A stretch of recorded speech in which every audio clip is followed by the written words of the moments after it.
Dear students, my name is Suryakala Kumari, lecturer in botany, Sri Venkateshwara College of Arts and Science, Amalapuram, affiliated to Adikavi Nanna University, Rajamahendravaram.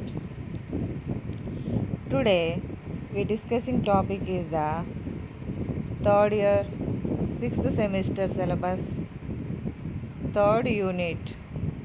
The third unit name is the recombinant DNA technology. In that, we now discussing the topic is the endonuclease. It means restriction enzymes. We are now discussing topic is the restriction enzymes. What is the definition of the restriction enzymes?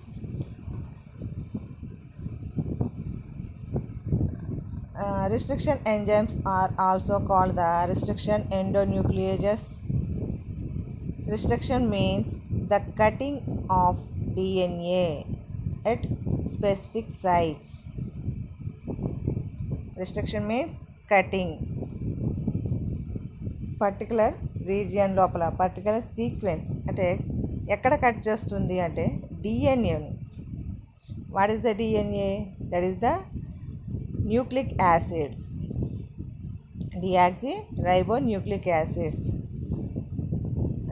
Everybody having the single cell, everybody made with the cell containing the nucleus. It means that is the similar to living condition. Nucleus is present in the cell. The cell is the living in condition. Every nucleus having the genetic information in the form of nucleotides. అంటే ప్రతి శరీరం అంటే ప్రతి జీవి యొక్క శరీరం అనేటటువంటిది కణాలతో నిర్మితమై ఉంటుంది. ఆ కణం లోపల కేంద్రకం అనేటటువంటి ఒక భాగం ఉంటుంది. అంటే మనది సెల్ బయాలజీ కదా, స్టార్టింగ్ ఫస్ట్ యూనిట్ లోపల 5th సెమిస్టర్ సిలబస్ లోపల సెల్ బయాలజీ డిస్కస్ చేశాం కదా. ఆ టాపిక్ గురించి మీకు మళ్ళీ ఒకసారి రివైజ్ చేశాను ఇక్కడ అనమాట. అంతే. అంటే కణం లోపల కేంద్రకం ఉంటుంది. కేంద్రకం లోపల మనకి డిఎన్ఏ మెటీరియల్ అనేటటువంటిది ఉంటుంది. ఆ డిఎన్ఏని కట్ చేయడానికి ప్రత్యేకించి ఒక ఎంజైమ్ ఉంటుంది. వాటిని మనం రిస్ట్రిక్షన్ ఎంజైమ్స్ అంటాం. Endonuclease enzymes, exonuclease enzymes both are is present. But endonuclease enzymes are cut in between the DNA structure. అంటే డిఎన్ఏ యొక్క మధ్య భాగంలో కట్ చేస్తుంది. ఎగ్జో అంటే outside of the DNA. ఇక్కడ మనం ఎండోన్యూక్లియస్ ఎంజైమ్స్ గురించి డిస్కస్ చేస్తున్నాం. Enzymes means that is the protein that catalyzes the chemical reaction. ఇక్కడ రిస్ట్రిక్షన్ ఎంజైమ్స్ అనేటటువంటివి ప్రోటీన్తో తయారై ఉండి అవి డిఎన్ఏ సీక్వెన్స్ని కట్ చేయడానికి ఉపయోగపడుతున్నాయి. మరి కట్ చేయాలంటే మనకి రికగ్నైజేషన్ ఉండాలి, అవునా? అంటే ఎక్కడ కట్ చేయాలి అనేటటువంటి కండిషన్ని మనం గుర్తించగలగాలి. అది that is molecule recognition used by restriction enzyme to locate specific sequence of DNA to bind and subsequent by cleave. అంటే మనం కత్తిరించేటటువంటి ఏదైతే భాగం ఉందో ఆ భాగంలో ఉండేటటువంటి స్పెసిఫిక్ సీక్వెన్స్ ఏంటి అనేటటువంటిది ఐడెంటిఫై చేసి అక్కడ బైండ్ అయ్యి that can cleave them. The DNA sequence which restriction enzyme bind restriction site. అంటే రిస్ట్రిక్షన్ ఎంజైమ్ అనేటటువంటిది రిస్ట్రిక్షన్ సైట్లో బైండ్ అయి ఉంటుంది. The site of the DNA sequence where it cleave by the restriction enzyme a protein produced by bacteria that cleaves DNA at specific recognition sites along the molecule. In the bacterial cell, restriction enzymes cleave foreign DNA, thus eliminating infecting organisms. అంటే recognition sequence అనేటటువంటిది అంటే మనకి DNA మీద మనకి nucleotide sequence ఉంటాయి కదా, adenine, guanine, cytosine, thymine అని చెప్పేసి వాటి యొక్క సీక్వెన్స్ని ఐడెంటిఫై చేయాలన్నమాట. ఐడెంటిఫై చేసి ఆ లొకేషన్ని చూపిస్తే ఆ లొకేషన్ దగ్గర ఈ రిస్ట్రిక్షన్ ఎంజైమ్ బైండ్ అయ్యి దట్ కెన్ క్లీవ్ దెమ్, అంటే కట్ చేస్తుంది. What is the history of restriction enzymes? అసలు ఈ రిస్ట్రిక్షన్ ఎంజైమ్స్ గురించి ఎవరు మాట్లాడారు, అసలు దీని గురించి ఎవరు కనిపెట్టారు, దాని గురించి డిస్కస్ చేద్దాం. The term restriction enzyme originated from the studies of phage lambda, a virus that infects bacteria. The phenomena of host controlled restriction and modification of such bacteriophage. అంటే మనకి ఫేజ్ ల్యాండా అని చెప్పేసి వైరస్, ఆ వైరస్ అనేటటువంటిది బ్యాక్టీరియాకి infection రావడం ద్వారా that can form the bacteriophage structure, అంటే హెడ్ అండ్ టెయిల్ లాగా ఉండేటటువంటి స్ట్రక్చర్ ఫార్మేషన్ జరుగుతుంది. This phenomena was first identified in work done in the laboratories of the Salvador Luria and Giuseppe Bertani in the early 1950. అంటే మనకి 1950 లోపల, ఆ సంవత్సరం లోపల గిసిపి బెర్టిన్ అనే అతను, సాల్వడోర్ లూరియా అనే వాళ్ళు ల్యాబ్ లోపల ఫస్ట్ ఈ బ్యాక్టీరియోఫేజ్ని ఐడెంటిఫై చేశారనమాట. అంటే ఈ బ్యాక్టీరియోఫేజ్ ఏంటి? వైరస్ అనేటటువంటిది బ్యాక్టీరియాకి ఇన్ఫెక్షన్ జరపడం ద్వారా అది బ్యాక్టీరియా యొక్క డిఎన్ఏని తన కంట్రోల్లోకి తెచ్చుకుంటుంది. అప్పుడు బ్యాక్టీరియా యొక్క డిఎన్ఏని ముక్కలు ముక్కలుగా కత్తిరించేస్తుంది అనమాట. అది దాన్ని వీళ్ళు ఐడెంటిఫై చేశారు. In the 1960s, it was shown in work done in the laboratories of Werner Arber and Matthews Michelson that the restriction is caused by an enzymatic cleavage of the phage DNA.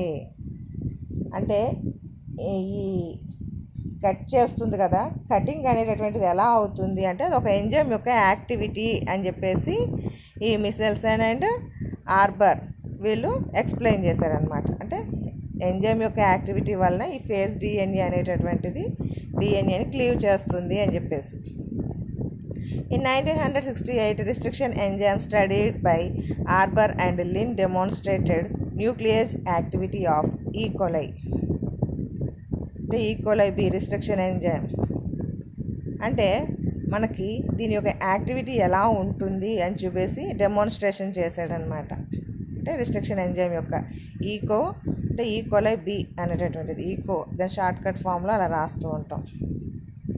మిసెల్సన్ and Yuan purified a similar enzyme from E coli, అంటే ఈకోకే. అంటే మిసెల్సన్, yam కూడా ఈ ఎంజైమ్ని purify చేశారు. ఎందులో నుంచి? E coli bacteria నుంచి. These were later classified as the type 1 restriction enzymes. ఆ తర్వాత ఈ ఈకోలై ఎంజైమ్ నుంచి వచ్చినటువంటి ఈ ఎంజైమ్స్ని టైప్ 1 రిస్ట్రిక్షన్ ఎంజైమ్స్ కింద పేరు పెట్టడం జరిగిందనమాట. అంటే మనకి టైప్స్ ఆఫ్ రిస్ట్రిక్షన్ ఎంజైమ్స్ గురించి మాట్లాడినప్పుడు 4 టైప్స్ ఉంటాయి. అందులో ఫస్ట్ కేటగిరీ, అంటే ఇవి ఫస్ట్ ఐడెంటిఫై చేయబడ్డాయి కాబట్టి వీటికి టైప్ 1 అని పేరు పెట్టడం జరిగింది. In 1970, Smith and co-workers described the purification of the first time type 2 restriction enzyme HIND2. 1970 లోపల రెండో రకం ఎంజైమ్స్ని ఐడెంటిఫై చేయడం జరిగింది. అది HIND2 అన్నమాట. దీన్ని టైప్ 2 కింద మెన్షన్ చేశారు. The characterization of its recognization and cleave site, అంటే సైట్ ఎక్కడ రికగ్నైజేషన్ సైట్ ఎక్కడ ఉందో అది ఐడెంటిఫై చేయడం, కట్ చేయడం. Later Daniel Nathans and Kathleen Dana showed that cleavage of simian virus, అంటే సిమియన్ వైరస్ 40 అని చెప్పేసి ఒక వైరస్ లోపల ఈ ఎండోన్యూక్లియోజ్ యాక్టివిటీని అబ్జర్వ్ చేశారనమాట. By restriction enzymes specific fragments that can be separated using polyacryl amide gel electrophoresis that showed that restriction enzymes can also be used for mapping DNA. అంటే మనకి restriction enzyme ఒక డిఎన్ఏని ముక్కలుగా cut చేస్తుంది. ఆ cut చేసినటువంటి ముక్కల్ని gel ఎలక్ట్రోఫోరెసిస్ అనే method ద్వారా ఎగ్జిబిట్ చేసి చూపించారన్నమాట. అంటే పాలియాక్రైల్ ఎమైడ్ జెల్ అనే దాన్ని ఉపయోగించి ఆ జెల్ మీద జెల్ ఎలక్ట్రోఫోరెసిస్ మెథడ్ని ఎగ్జిబిట్ చేసి చూపించారు వాళ్ళు, డెమాన్స్ట్రేషన్ చేసి. అంటే ఆ డిఎన్ఏ ఫ్రాగ్మెంట్స్ని ఐసోలేట్ చేసి దాన్ని బట్టి జీన్ మ్యాపింగ్ ఇవ్వచ్చు అనమాట. అంటే మ్యాపింగ్ ఏ జీన్ ఎక్కడ ఉందనేది ఐడెంటిఫై చేసుకోవడానికి ఉపయోగపడుతూ ఉంటుంది. Werner Arber and Hamilton O Smith and Daniel Nathan shared the Nobel Prize for the Medicine and Physiology for their discovery of restriction enzymes. అంటే ఈ రిస్ట్రిక్షన్ ఎంజైమ్స్ గురించి స్టడీ చేసినందుకు ఆర్బర్కి, స్మిత్కి, నాథన్కి, వీళ్ళ ముగ్గురికి నోబెల్ ప్రైజ్ అనేటటువంటిది 1978లో మెడిసిన్ ఫీల్డ్ లోపల, మెడిసిన్ అండ్ ఫిజియాలజీ ఆ branch లోపల వీళ్ళకి నోబెల్ ప్రైజ్ వచ్చిందన్నమాట 1978. అంటే అది మనకి రిస్ట్రిక్షన్ ఎంజైమ్స్ కూడా ఎలా పనిచేస్తాయని చెప్పేసి వాటి అప్లికేషన్స్ కూడా మాలిక్యులర్ జెనెటిక్స్ లోపల ఏ విధంగా ఉపయోగపడతాయి అనే దాని గురించి కూడా ఎక్స్ప్లెనేషన్ ఇచ్చారు. Because of their ability of this enzymes to cleave DNA at specific recognization sites, they have continued to play the fundamental, అంటే this is the fundamental role. అంటే రిస్ట్రిక్షన్ ఎంజైమ్స్ అనేటటువంటివి ఒక ఫండమెంటల్ రోల్ని ప్లే చేస్తాయి in cloning DNA typing and applications అని చెప్పేసి చెప్పారనమాట. For example, allowing the large production of proteins such as the human insulin used by diabetes. అంటే human insulins ప్రొడక్షన్కి సంబంధించి జీన్ని ఐడెంటిఫై చేసి అది మనం ఎక్కువ సంఖ్య లోపల, మనకి ఇన్సులిన్ అనేటటువంటిది బాడీ లోపల ప్రొడ్యూస్ అవ్వాలన్నప్పుడు బయట నుంచి ఇన్సులిన్ని యాడ్ చేసుకుంటూ ఉంటాం. కాబట్టి బయట ప్రొడక్షన్ చేయాలంటే what is the gene basic అనేది ఐడెంటిఫై చేసి దాని నుంచి మనకి ప్రొడక్షన్ చేయడం మొదలుపెట్టారనమాట. This is the history of restriction enzymes. Next, types of restriction enzymes, ముఖ్యంగా endonuclease enzymes. Types of restriction endonuclease enzymes. మన సిలబస్ లోపల ఎండోన్యూక్లియేజ్ ఎంజైమ్స్ గురించే కాన్సెప్ట్ అడిగారు, అందుకోసం types of restriction endonuclease enzymes గురించి ఇక్కడ డిస్కస్ చేయడం జరుగుతుందన్నమాట. Naturally occurring restriction enzymes are classified into 4 types on the basis of subunit composition and cleavage position, sequence specificity and cofactor requirement. అంటే these are the basic for the classification of the endonuclease enzymes. అంటే ఎండోన్యూక్లియేజ్ ఎంజైమ్స్ని వర్గీకరణ చేయడానికి ఇవన్నీ కారణం అన్నమాట. Sub unit composition, cleavage position, sequence specificity and cofactor requirement. First one, type 1. అంటే మనకు ప్రత్యేకించి పేర్లు ఏమి లేవు. టైప్ 1, టైప్ 2, టైప్ 3, టైప్ 4 ఈ రకంగా పేర్లు పెట్టడం జరిగిందనమాట. ఫస్ట్ది మనకి టైప్ 1 ఎండోన్యూక్లియేజ్ ఎంజైమ్స్. ఇది చూస్తే enzymes are complex multi sub unit combination, అంటే ఎక్కువ యూనిట్లు కలిసి ఉంటాయి అన్నమాట. Restriction and modification enzymes that cut DNA at random far from their recognition sequence. అంటే మల్టీ సబ్ యూనిట్స్ ఉన్న కాంబినేషన్స్తో ఉన్నది. ఇది మనకి డిఎన్ఏ లోపల రికగ్నైజేషన్ సీక్వెన్స్ ఉంటుంది కదా, డిఎన్ఏ లోపల ఎక్కడైతే అతుక్కోవాలో ఆ సైట్కి చాలా దూరంగా బైండ్ అయ్యి అది కటింగ్ చేస్తుంది అనమాట. రికగ్నైజేషన్ సీక్వెన్స్కి far from their recognition sequence దూరంగా ఉంటుందన్నమాట. దూరంగా ఉండి ఆ ప్రాంతంలో కట్ చేస్తుంది. అంటే సీక్వెన్స్కి దగ్గరగా ఉండి కట్ చేయదు, మనం పర్ఫెక్ట్గా కావాల్సిన లొకేషన్లో కట్ చేయదు ఇది. ఆరిజినల్లీ త్రూ ద అంటే to be rare type 1 enzymes are of considerably biochemical interest but they have little practical value. అంటే మనకి రికగ్నైజేషన్ సీక్వెన్స్ యొక్క సైట్లో కట్ చేస్తే దగ్గరగా కట్ చేస్తూ ఉపయోగపడుతుంది. అలాంటిది రికగ్నైజేషన్ సీక్వెన్స్కి చాలా దూరంగా కట్ చేస్తుందంట. అందువల్ల దీన్ని మనం ప్రాక్టికల్స్ లోపల అంటే మనం అప్లికేషన్స్ పరంగా చాలా తక్కువగా యూస్ చేస్తామన్నమాట. since they do not produce discrete restriction fragments or distinct gel banding pattern. అంటే పెద్ద పెద్ద ఫ్రాగ్మెంట్స్ వస్తాయి మనకి, అంటే మనకు కావాల్సినటువంటి సైట్ దగ్గర సీక్వెన్స్ దగ్గర కట్ చేస్తే పర్వాలేదు, కానీ చాలా లాంగ్ నెంబర్ ఆఫ్, అందువల్ల మనకి యూస్ఫుల్గా ఉండదన్నమాట. అంటే చాలా తక్కువగా వాడతారు ప్రాక్టికల్ పర్పస్ లోపల. Next type 2 restriction enzymes cut DNA at defined positions close to or within their recognition sequence. అంటే ఈ టైప్ 2 అనేటటువంటి ఎంజైమ్స్, ఎండోన్యూక్లియస్ ఎంజైమ్స్ ఏం చేస్తాయంట, క్లోజ్ టు మనకి సీక్వెన్స్ ఎక్కడ ఉందో చూసుకుని ఆ సీక్వెన్స్కి దగ్గరగా, లేకపోతే విత్ ఇన్ ఏ సీక్వెన్స్ మధ్య లోపల, అంటే మనం కట్ చేయాల్సినటువంటి పొజిషన్ ఏది ఉందో ఆ పొజిషన్ మధ్య లోపల కట్ చేస్తుంది, లేకపోతే నియర్ ఆఫ్, అంటే మనకి ఇది ఉపయోగపడేటటువంటి రకం. They produce discrete restriction fragments and distinct gel banding fragments. అంటే మనం ఈ బ్యాండ్స్ని కలెక్ట్ చేసుకోగలుగుతాం, బ్యాండ్ ప్రిపేర్ చేసుకోగలుగుతాం, అంటే మనకు కావాల్సిన పొజిషన్లో కట్ చేస్తున్నాయి కదా. There are the only class used in the laboratory for routine DNA analysis and gene cloning. అంటే మనకి ఎక్కువగా ఉపయోగించేటటువంటి క్లాస్ ఏదైనా, అంటే టైప్ ఏదైనా ఉందంటే టైప్ 2 ఎండోన్యూక్లియస్ ఎంజైమ్స్ని ఎక్కువగా వాడతారన్నమాట ల్యాబొరేటరీస్ లోపల. అంటే 4 ఉన్నాయన్నాం కదా, out of 4 only most of the reactions occurred by the type 2. Type 2 enzymes are a collection of unrelated proteins of many different sorts.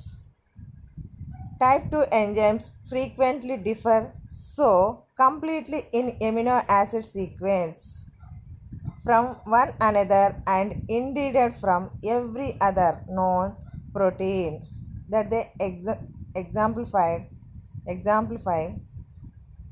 the class of rapidly evolving proteins that are often inactive of involvement in host parasite interactions.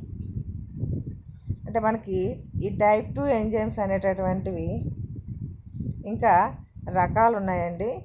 ఆ రకాల లోపల అంటే common type, most common type అని చెప్పేసి, అంటే ఇది common type అంటాము, ఇది మోస్ట్ కామన్ టైపు, అలాగే మేజర్ టైప్ అని 3 రకాలుగా డివైడ్ చేశారు మనకి టైప్ 2 ఎండోన్యూక్లియస్ ఎంజైమ్స్ని. అందులో అంటే టైప్ 2లోనే అగైన్ 3 టైప్స్ చెప్తున్నాం ఇక్కడ. The common type 2 enzymes that cleave DNA with in their recognition sequence. అంటే రికగ్నైజేషన్ సీక్వెన్స్ ఏదైతే ఉందో ఆ సీక్వెన్స్ యొక్క మధ్య లోపల కట్ చేస్తుంది. అంటే ఇప్పుడు మనకి ఒక జీజీసీఏ అని చెప్పేసి అలా ఉంటుంది కదా, జీజీసీఏ అని ఉందనుకుందాం ఫర్ ఎగ్జాంపుల్గా. జీజీకి సిఏకి మధ్యలో కట్ చేస్తుంది అనమాట ఆ సీక్వెన్స్, అది అనుకుంటే దాని మధ్యలో అలా కట్ చేస్తుంది అనమాట. హియర్ అంటే cleave there within their recognition sequence. Cleavage leaves a 3' hydroxyl on one side of the each cut and a 5' phosphate on the other. అంటే 5' దగ్గర ఫాస్ఫేట్ ఉంటుంది, 3' దగ్గర హైడ్రాక్సిల్ గ్రూప్ ఉంటుంది. They require only magnesium for activity. అంటే దీని యొక్క type 2 లోపల common type 2 reaction జరపాలంటే దానికి మెగ్నీషియం యొక్క అవసరం ఉంటుందన్నమాట. అంటే in the presence of magnesium common type 2 enzyme undergo the activity. They tend to be small with subunits in the 200 to 350 amino acid range. అంటే ఈ ఎమినో యాసిడ్ రేంజ్ లోపల మనకి fragmentation జరగడానికి చాయిస్ ఉంటుంది, అంటే కటింగ్ చేయడానికి చాయిస్ ఉంటుంది అనమాట. ఇంత చిన్న సైజు ముక్కలు వస్తాయి మనకి ఇక్కడ, అంటే చిన్న సైజు ఉంటాయి కాబట్టి మనకి యూజ్ఫుల్ థింగ్ అన్నమాట. చాలా తక్కువ నెంబర్ ఆఫ్ న్యూక్లియోటైడ్స్తో కూడుకున్నటువంటి ఫ్రాగ్మెంట్స్ని ఏర్పరచుకోవచ్చు. Next the most common type 2 enzymes usually referred to as S type అంటే టైప్ 2S అని చెప్పేసి పిలుస్తూ ఉంటారంట వీటిని. That cleave outside of their recognition sequence. అంటే ఏంటి, ఫస్ట్దేమో in between the recognization site అన్నాం, అంటే మధ్యలో కట్ చేస్తుంది అని చెప్పేసి, అంటే within their recognition sequence అని.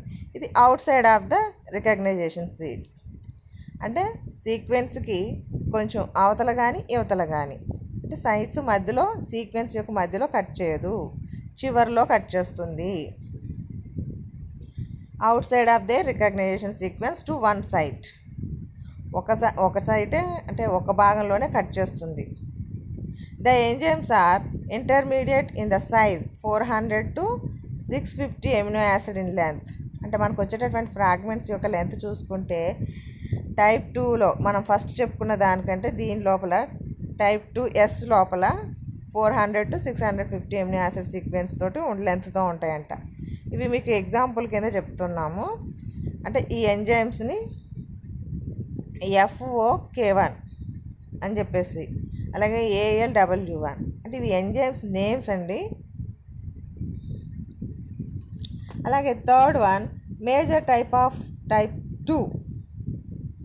This is referred to as the type 2G. దీన్ని టైప్ 2G కింద చెప్తాం. Are large combination restriction and modification enzymes. అంటే దీని యొక్క ఫ్రాగ్మెంట్స్ కటింగ్ చాలా పెద్దగా ఉంటాయి. 850 to 1200 amino acid in length. అంటే మనం కట్ చేసినటువంటి ఫ్రాగ్మెంట్స్ యొక్క లెంత్ 800 to 1200 మధ్యలో, అంటే ఆ సైజు పొడవు ఉండేటటువంటి ఫ్రాగ్మెంట్స్ వస్తాయి. These enzymes cleave outside of the recognition sequence. అంటే మన DNA రికగ్నైజేషన్ సీక్వెన్స్కి చివరి భాగంలోనే, అంటే ఇంకా కొంచెం దూరంగానే కట్ చేస్తాయి అన్నమాట. అంటే ఇంత లెంత్ ఏర్పడుతుందంటే అర్థం. ACUL BEGL అనేటటువంటిది. ఇవి రెండింటిని ఎగ్జాంపుల్గా చెప్పుకుంటాం అనమాట. అంటే these are the type 2 varieties. Type 2లోనే టైప్ 2 కామన్ టైప్ 2 అని చెప్పేసి ఒకటి, అలాగే మోస్ట్ కామన్ అనేటటువంటిది ఏమో టైప్ 2S కింద అని, అలాగే థర్డ్ వన్ మేజర్ టైప్ అనే దాన్ని ఏమో టైప్ 2G కింద. అంటే మనకి ఇక్కడ సీక్వెన్స్ ఎక్కడ కట్ చేస్తుందనే కండిషన్ బట్టి, మనకు వచ్చేటటువంటి ఫ్రాగ్మెంట్ సైజుని బట్టి మనం ఇక్కడ 3 భాగాల కింద చెప్పడం జరిగిందనమాట. Next type 3. అంటే మనకి టైప్ 2 ఎక్కువగా యూజ్ చేస్తారని చెప్పాం కదా, అందులోనే నెంబర్ ఆఫ్ వెరైటీస్ ఉన్నాయి. ఇంకా టైప్ 3 టైప్ 4 పెద్దగా యూజ్ చేయరు. Type 3 these enzymes are also large combination restriction and modification enzymes.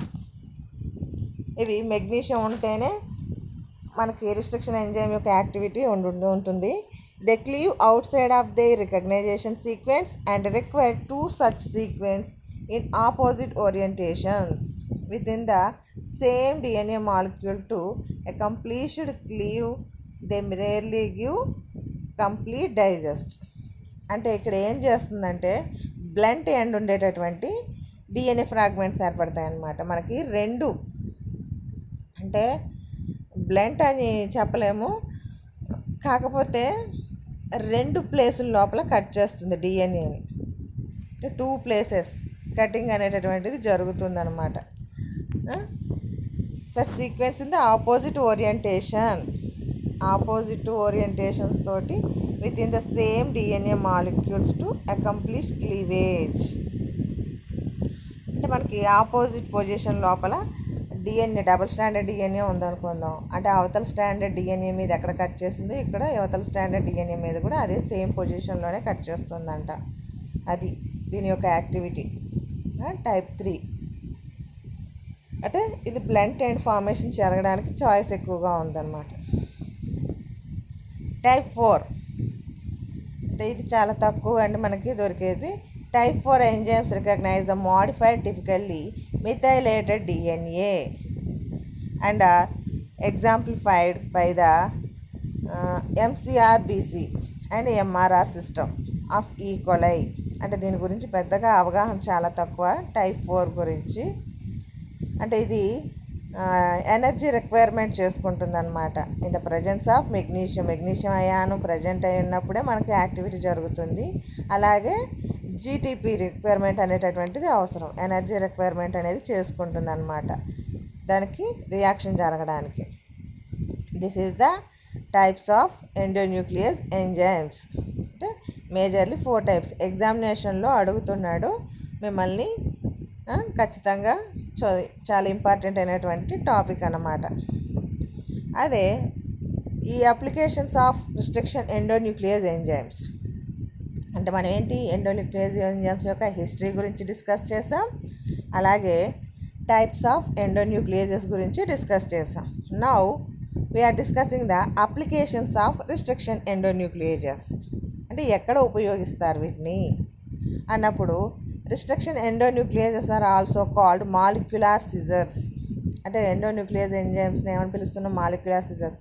అంటే కత్తిరిస్తున్నాయి కాబట్టి అందులోనూ మాలిక్యులర్ మీన్స్ అణువులు అని అర్థం. అంటే మనకి న్యూక్లిక్ యాసిడ్ అనేటటువంటిది 1 మాలిక్యులార్, దాన్ని కట్ చేస్తుంది కాబట్టి కత్తెరలాగా ఉపయోగపడుతున్నటువంటి ఎంజైమ్స్ని మాలిక్యులార్ సిజర్స్, అణువులను కత్తిరించుతున్నాయి కాబట్టి. అంటే restriction endonuclease enzymes are also called molecular scissors. There are a class of nuclease enzymes which cut the DNA strand at precise locations. that particular place చూసుకుని ఆ ప్లేస్లోనే కట్ చేస్తూ ఉంటుంది అనమాట. They are specific endonuclease enzymes in the cells which first recognize the 2 specific sequence within the DNA strand and leave the phosphodiester backbone of the DNA at specific site. అంటే ఏంటి, మనకి DNA structure లోపల ఫాస్ఫోడైఎస్టర్ bond అనేటటువంటిది ఉంటుంది. అంటే మనకి sugar molecule, ఒక sugar molecule ఇంకో షుగర్ మాలిక్యూల్ తోటి బైండ్ అయ్యేటటువంటి పొజిషన్ అన్నమాట. అక్కడ బ్రేక్ చేస్తుంది మనకి. అంటే రికగ్నైజేషన్ సీక్వెన్స్ అనేటటువంటిది ఐడెంటిఫై చేశాక ఆ సీక్వెన్స్ లోపల ఏ బాండ్ని బ్రేకప్ చేస్తుంది అంటే ఫాస్ఫోడైఎస్టర్ బాండ్ని బ్రేకప్ చేస్తుంది. అంటే అది back bone of the DNA కింద మనం చెప్పుకుంటాం. ఆ సైట్లో కట్ చేస్తేనే క్లీవ్ అవుతుంది, లేకపోతే అవ్వదు. Restriction enzymes are now and inevitable tool for the manipulation of DNA in various recombination studies both in vitro and in vivo. ఇప్పుడు ఎండోన్యూక్లియస్ ఎంజైమ్స్ని ఎందుకు ఉపయోగిస్తున్నారు ఎక్కువగా అంటే, మన ఎడ్యుకేషను ఏదైనా డిఎన్ఏ గురించి స్టడీ చేయాలంటే మనకి ఇది అవసరం అన్నమాట. ఇన్ విట్రో కండిషన్స్లోని ఇన్ వివో కండిషన్స్లో కూడా ప్రాక్టికల్స్ చేస్తున్నారనమాట దీని మీద, ఎండోన్యూక్లియస్ ఎంజైమ్స్ గురించి. The main applications of the restriction enzymes అంటే మనకి what is the main applications అన్నప్పుడు మేజర్గా 3 అప్లికేషన్స్ బాగా కనిపిస్తున్నాయి మనకి.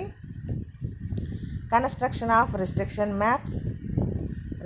మ్యాప్స్ని తయారు చేయడానికి, అలాగే construction of DNA finger prints and recombinant and DNA technology. అంటే ఈ 3 చోట్ల కూడా ఎక్కువగా వీటిని ఉపయోగించడం జరుగుతుంది అన్నమాట.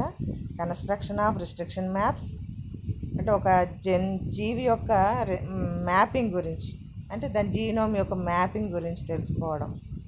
ఫింగర్ ప్రింట్స్ అంటే థీవ్స్ని ఐడెంటిఫై చేయడానికి ఉపయోగపడుతూ ఉంటుంది. రికాంబినెంట్ డిఎన్ఏ టెక్నాలజీ అంటే ఏదైనా వెరైటీని క్రియేట్ చేయడానికి ఉపయోగపడుతూ ఉంటుంది అన్నమాట. ఫస్ట్ది construction of restriction maps.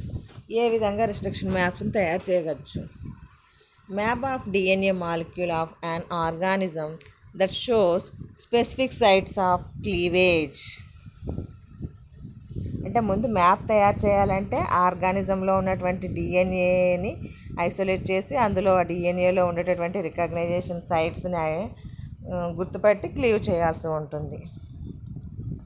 Construction of restriction maps was one of the first described is uses of restriction enzymes. అంటే స్పెసిఫిక్ సైట్లో కట్ చేస్తుంది కాబట్టి నెంబర్ ఆఫ్ ఫ్రాగ్మెంట్స్ వస్తాయి కాబట్టి ఏ జీన్ ఎక్కడుందో అనేటటువంటిది ఐడెంటిఫై చేయడానికి ఈజీ అవుతుంది.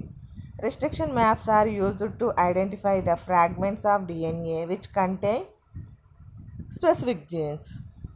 The data from many restriction digestion of common DNA sample is combined to produce accurate restriction map.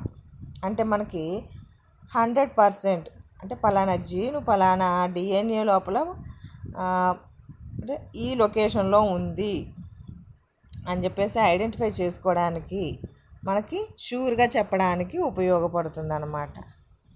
Restriction maps are also design and engineering cloning vectors such as the plasmids.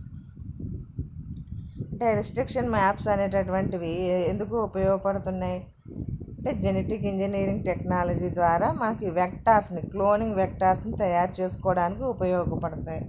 అంటే vectors అంటే ఏంటి, ఏదైనా desirable జీన్ని carry చేయడానికి, అంటే desirable gene is carried by the vectors. ఆ vectors ద్వారా వెళ్తూ ఉంటాయి అన్నమాట. వెళ్ళి మోర్ కాపీస్ ఆర్ ప్రొడ్యూస్డ్, అంటే ఆ వెక్టార్స్ యొక్క కాపీస్ని మనం ప్రొడ్యూస్ చేసుకోవచ్చు. అంటే మనకి ప్లాస్మిడ్స్ ఉన్నాయి కదా, అలాగన్నమాట. అంటే మనం ఏదైనా డిజైరబుల్ జీన్ ట్రాన్స్ఫర్ చేసుకోవాలంటే మనకు ఉపయోగపడుతూ ఉంటుందన్నమాట. Next second point, construction of DNA finger prints. మనం చాలా మూవీస్లో కానీ మనం చూసేటటువంటి ఫిల్మ్స్లో చూస్తూ ఉంటాం కదా, అంటే ఫింగర్ ప్రింట్స్ని యూస్ చేసి పర్సన్స్ని ఐడెంటిఫై చేస్తారు. అలాగే మన మెటర్నిటీ అంటే పేరెంట్స్ని ఐడెంటిఫై చేయడానికి, చిల్డ్రన్స్ని పేరెంట్స్ని ఐడెంటిఫై చేయడానికి, అలాగే క్రిమినల్స్ని ఐడెంటిఫై చేయడానికి ఫోరెన్సిక్ ల్యాబ్లో వీటిని ఎక్కువగా యూస్ చేస్తూ ఉంటారు. DNA finger print is the forensic technique used to identify individuals based on the variation in there DNA sequence. అంటే మనకి ఒకరి యొక్క ఫింగర్ ప్రింట్స్, అంటే మన థంబ్ ఉంటుంది కదా, మన వేళ్ళ యొక్క సర్ఫేస్ రీజన్ లోపల గీతలు ఉంటాయి. ఆ గీతలు అనేటటువంటి ఒకరి యొక్క అంటే ఒక చేతికి ఉన్నటువంటి ఫింగర్స్కి ఉండేటటువంటి ఆ రేఖలు వేరే వాళ్ళ చేతిలో ఉండవన్నమాట. అంటే ఏ ఇద్దరివి ఫింగర్ ప్రింట్స్ ఒకేలా ఉండవు సామాన్యంగా. అయితే జనరల్గా సేమ్ అనేటటువంటిది చాలా అరుదుగా జరిగేటటువంటి విషయం. అందువల్ల ఆ ఫింగర్ ప్రింట్స్ని యూస్ చేసి ఈజీగా ఐడెంటిఫై చేయడానికి ఉపయోగిస్తామన్నమాట.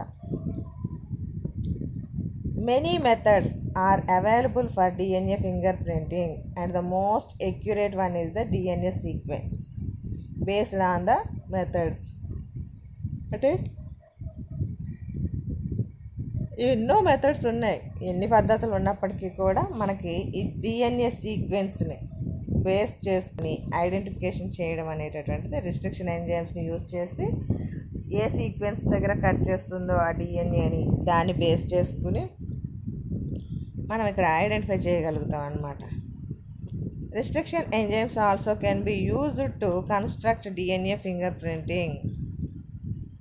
DNA fingerprinting with restriction enzyme is actually an expanded version of DNA restriction map.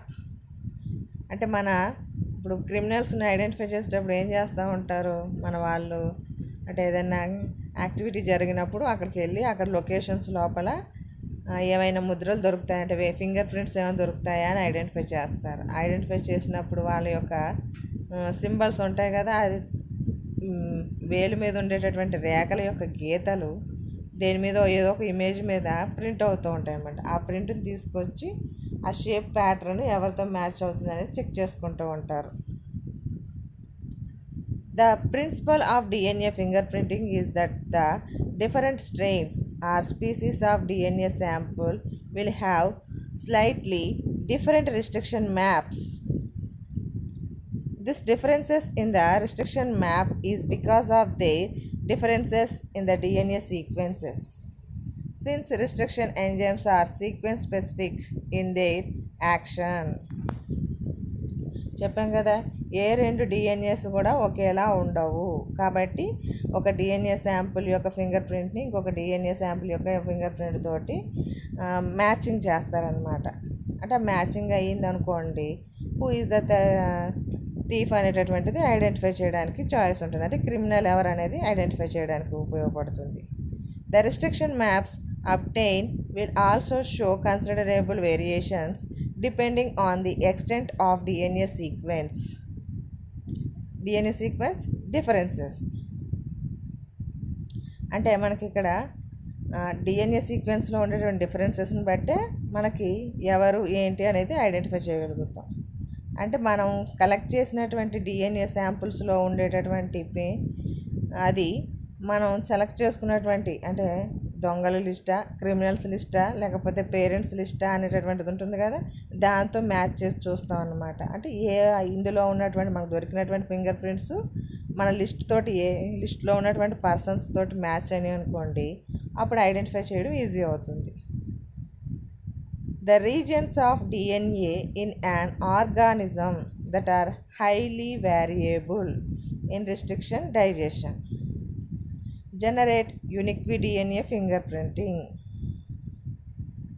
The feature is utilized in the DNA fingerprinting for the identification of mutations or variations with the genome of a population.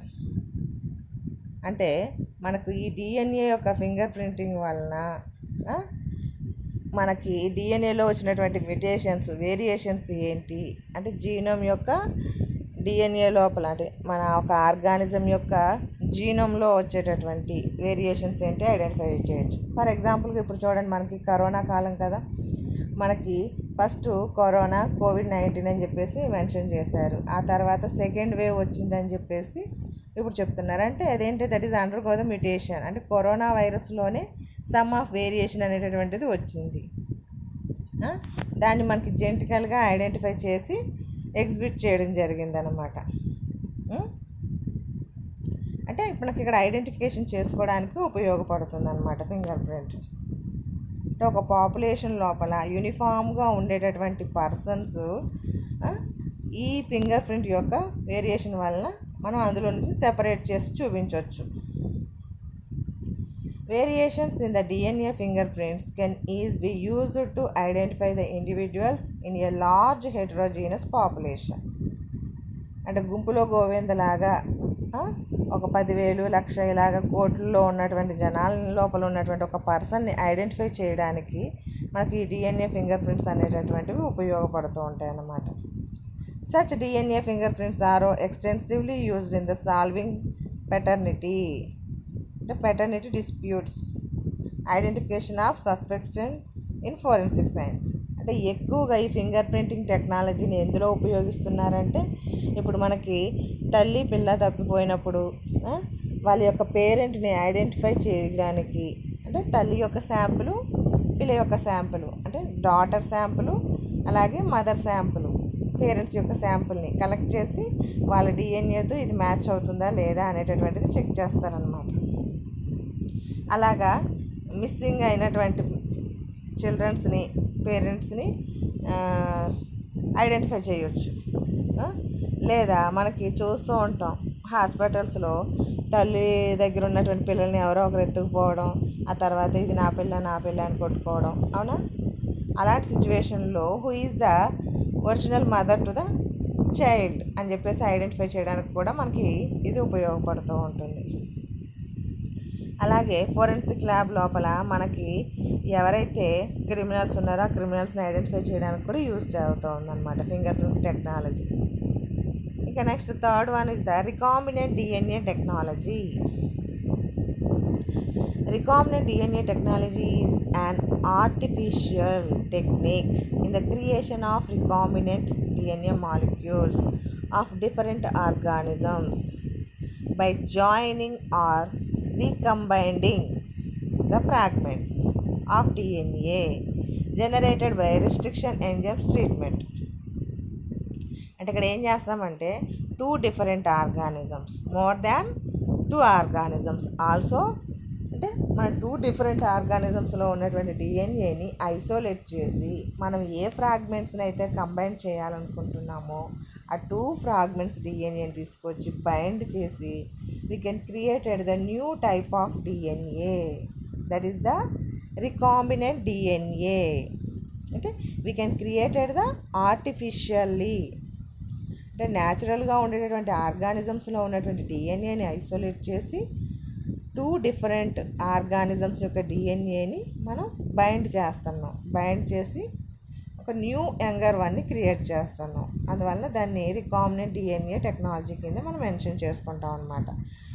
మరి అక్కడ మన 2 different పేరెంట్స్లో ఉండేటటువంటి డిఎన్ఏని isolate చేయాలంటే restriction ఎండోన్యూక్లియేజ్ ఎంజైమ్స్ని వాడాలి. అంటే ఆ జీనోమ్ని ఎండోన్యూక్లియేజ్ ఎంజైమ్తో treat చేసినప్పుడు దానికి అండర్గో ద ఫ్రాగ్మెంటేషన్, ముక్కలుగా కట్ చేసేస్తూ ఉంటుంది.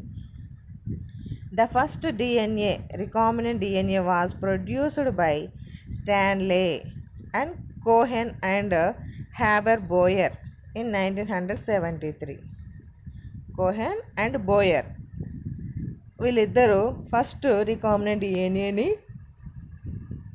ప్రొడ్యూస్ చేశారన్నమాట. In there experiments they combine 2 plasmids.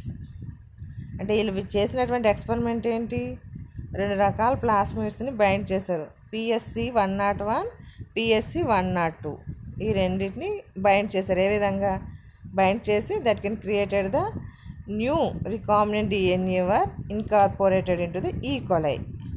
అంటే కొత్తగా ఒక ప్లాస్మిడ్ తయారు చేసి ఈకోలైలోనికి ప్రవేశపెట్టారనమాట. The PSC-101 contains the gene for tetracycline resistant. అంటే PSC-101 నుంచి టెట్రాసైక్లిన్ రెసిస్టెంట్ జీన్ని తీసుకున్నారు. PSC-102 contains the gene కయామైసిన్. అంటే ఒక దానిలో ఒక రెసిస్టెంట్ పవర్కి సంబంధించినటువంటి జీన్ ఉంటే ఇంకొక దాని లోపల ఇంకో రెసిస్టెంట్ పవర్కి సంబంధించినటువంటి జీన్ ఉంది. అందువల్ల టెట్రాసైక్లిన్ అండ్ కయామైసిన్ ఈ రెండింటిని కలిపి ఒక దానిలో ఇంక్లూడ్ చేశారనమాట. The transformed bacteria after recombination show resistant to both these antibiotics. అంటే కయామైసిన్ రెసిస్టెంట్ పవర్ కలిగి ఉన్నటువంటిది, టెట్రాసైక్లిన్ని రెసిస్టెంట్ పవర్ కలిగి ఉన్నటువంటి డిఎన్ఏని క్రియేట్ చేయడం జరిగిందనమాట. అంటే ఇండివిజువల్గా వేరు వేరు వాటిల్లో ఉన్నటువంటి డిఎన్ఏలో ఉన్నటువంటి ఈ జీన్స్ని, రెసిస్టెంట్ జీన్స్ని ఐడెంటిఫై చేసి సెపరేట్ చేసి అడ్జాయిన్ దట్ అంటే కొత్త ప్లాస్మిడ్ని ప్రిపేర్ చేశారనమాట.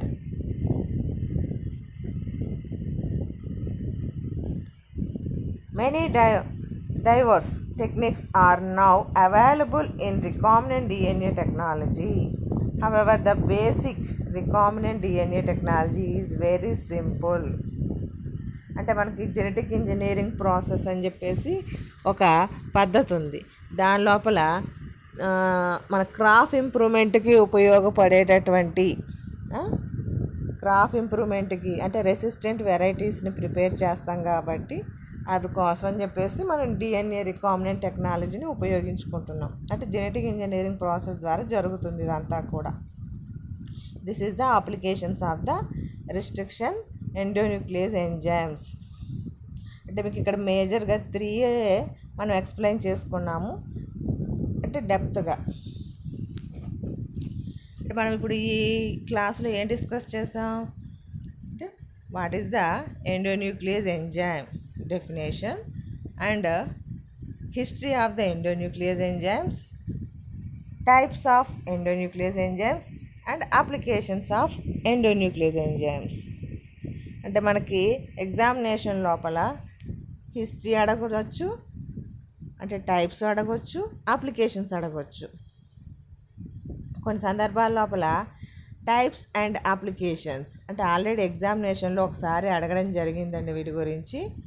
అంటే ఎండోన్యూక్లియేజెస్ టైప్స్ అండ్ అప్లికేషన్స్ అంటే 10 మార్క్స్ క్వశ్చన్స్కి అడిగారన్నమాట. కాబట్టి ఇది ఎగ్జామినేషన్కి వెరీ ఇంపార్టెంట్ అయినటువంటి క్వశ్చను. కాబట్టి ఇది మీకు ఏమన్నా అంటే ఆల్రెడీ వినుంటారు మీరు కొంతమంది, కాకపోతే కాస్త ఇక్కడ డెప్త్గా చెప్పడం జరిగింది. అంటే టైప్స్ గురించి చెప్పి అప్లికేషన్స్ గురించి చెప్పాం. ఎండోన్యూక్లియేజ్ ఎంజైమ్స్ అంటే ఎంజైమ్స్ అంటే ఐడియా ఉంటుంది, కానీ ఎండోన్యూక్లియేజ్ ఎంజైమ్స్ అంటే these are present in the న్యూక్లియస్లో ఉంటాయి, కేంద్రకంలో ఉంటాయి. కాబట్టి వాటిని చూడడం కుదరదు. అటు జనరల్గా ఎంజైమ్స్ని మనం చూడము. అంటే ఎంజైమ్స్ పేరు చెప్పుకొని వాటి యొక్క స్ట్రక్చర్స్ ఏదో ఇమాజిన్ చేసుకుని చెప్తూ ఉంటాం. అలాగే ఇవి మనం సెల్ లోపల ఉండేటటువంటి న్యూక్లియస్కి inside of the nucleus DNA మీద అటాక్ చేసేటటువంటి ఎంజైమ్స్ అనమాట. అంటే అటాక్ చేయడం అంటే అంటే కట్ చేసేటటువంటి ఎంజైమ్స్. ద కటింగ్ పర్పస్ అంటే మనకి that is involving in the development of the new varieties in the crop. అందుకోసం ఉపయోగించుకుంటున్నాము ఈ టెక్నాలజీని. ఇది మీకు అర్థమైందని అనుకుంటున్నాను. Once again I repeated endonuclease enzymes definition, history, types and applications. These are all topics are discussed in this class. We are discussing the topic gene mapping లేదా genome mapping. That is next class.